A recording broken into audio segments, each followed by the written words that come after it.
The fate of the Russian mercenary leader who challenged Vladimir Putin in an aborted coup attempt is tonight shrouded in a level of mystery and intrigue worthy of a page-turning spy novel. According to Russia's aviation agency, Yevgeny Prigozhin, head of the notorious Wagner Group, is listed among the 10 people who were aboard a private jet that crashed north of Moscow today, killing all on board. Prigozhin, once known as Putin's chef, led a brief mutiny against Mr. Putin in June, marching his army on Moscow.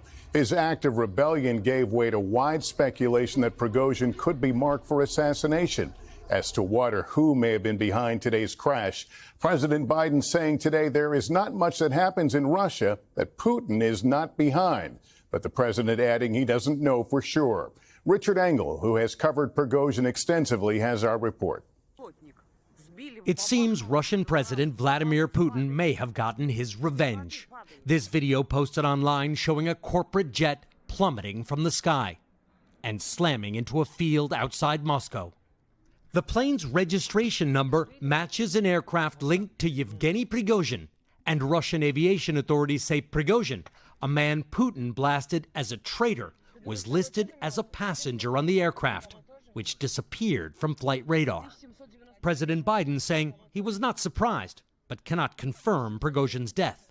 There's not much that happens in Russia, but I don't know enough to know the answer.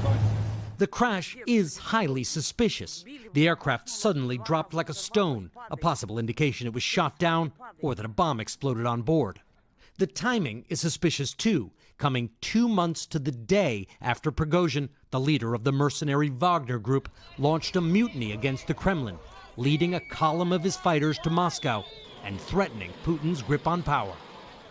Making matters worse for Putin, Prigozhin was shown surrounded by cheering Russians.